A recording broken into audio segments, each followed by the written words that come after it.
forces or geological disturbance. What I've been reading about lately in the newspaper about geological disturbances over in Indonesia. Earthquake causes tsunamis, right? Yeah, hurricanes cause a lot of water surge, that the water that comes ashore, and those are the type of things that we're dealing with in water movement. The top of the wave moves faster than the bottom. So what happens is, because that wave moves faster, they start bunching up on you. Out in the ocean, they're like this, and as they get closer to shore, then those troughs and those crests get closer, kind of like a traffic jam. You know, whenever you're in your car and you're going down the street, and everything's fine until you get closer to town. That's town. Those are skyscrapers and buildings. And all of a sudden, all those cars start getting right on top of each other. That's a lousy art. But you get my point. Picasso. Picasso, for sure. Man, that is some fine looking ride there in the beginning. Looks like someone's flipping with a bird on that. So whenever we get in, whenever we're doing a surf entry, we do things a little bit differently. You know, we're used to lakes. We're used to the swimming pool.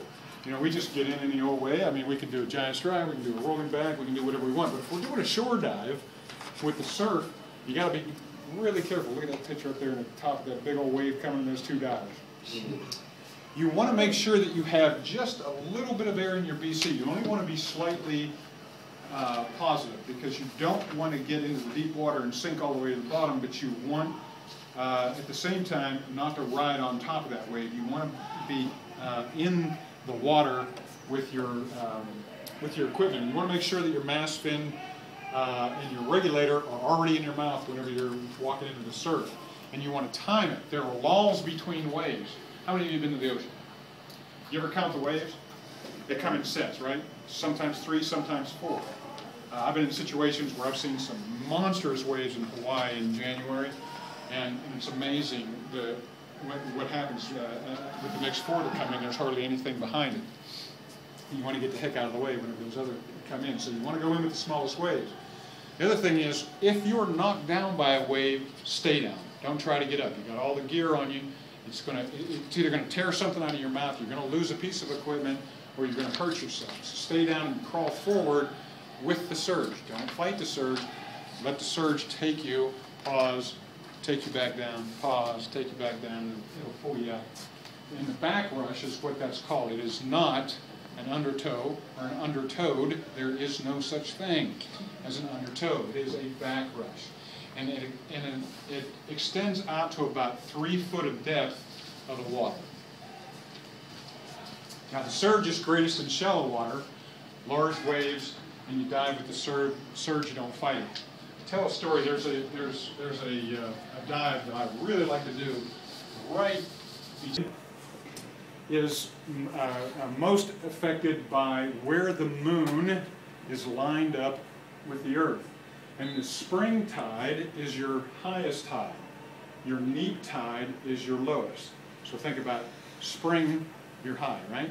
Spring, something like that. Okay, what happens is, then on neap tide, we have the moon on one side, the sun on the other side, and this actually, the earth and the oceans will pull out and actually give these bulges. It's a little exaggerated on the picture. Whenever they're lined up, we have the spring tide, and those bulges are greater. And that's why your tides are greater for spring tides than they are neap. Now, those are your classifications. Then what you have during the day, you have various tides. Depending upon where you're at, you may have diurnal, which one is high, one is low. Okay, that means you have 2 different things. Diurnal. Di means, right? Or no? Diurnal is just the type of tide. Yeah. One high, one low. Semi-diurnal, which means you have 2 when it's semi, 2 high and 2 low during the day. Okay? Then you have mixed, which all during the day can be unequal tides and they can be coming in. I guarantee you, there's places I have been, you can set your watch to the tide. At noon in January, sitting on the beach at Maui, they got the high tide, and it starts coming in. And I've seen people out snorkeling in the lava rock, and all of a sudden they're getting swamped with waves, and they get all beat up and cut up. The tidal period is 24 hours and 50 minutes. It's not an actual 24-hour day. It's a little bit longer than that. So that's why whenever you see the news, whenever you're out in the ocean environment, they'll always give you the time of the tides, high tide and low tide, and they're always going to be a little different every day. Seiches or seiches.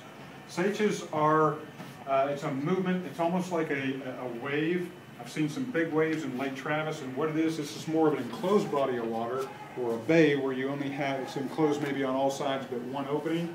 And what happens is then the oscillating water is hitting the basin on opposite ends, and it causes waves. I've been at Lake Travis, Windy Point specifically, whenever storms come up, and we've had 4 to 5 foot swells come in just like it was the ocean, and we've had people in the water. Kind of an interesting experience to go through if you haven't done that.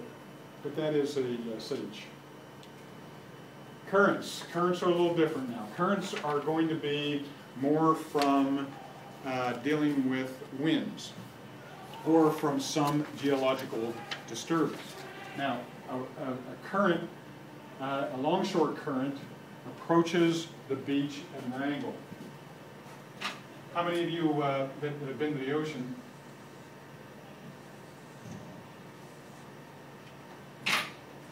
when you get in the water,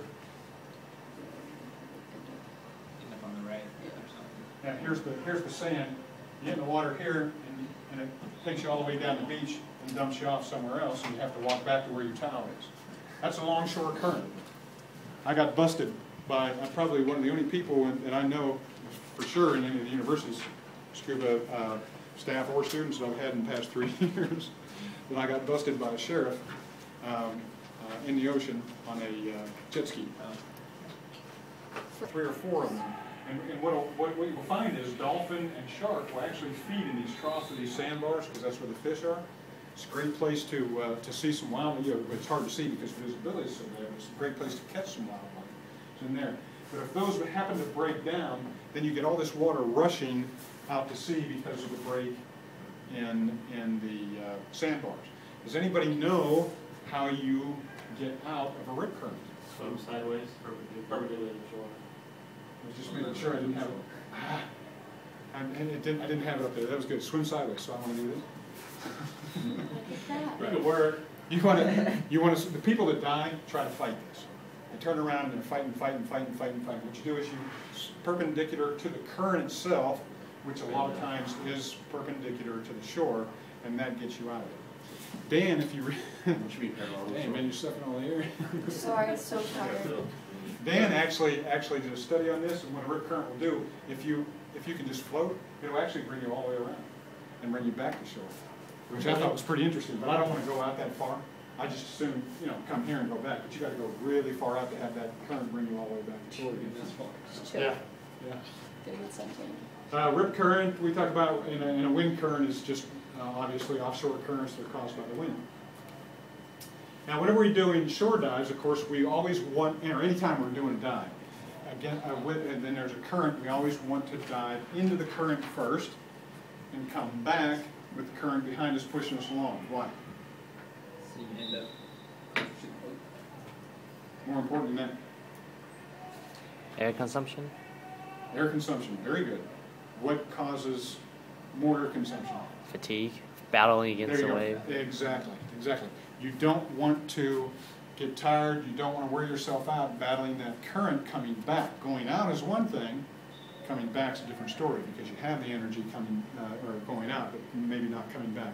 And also, if you run out of air and you're battling the current, then you're going to have to go to the surface. On a current, if you find yourself in a really rough current in the ocean and you're diving, the closer you get to the bottom, less current there is.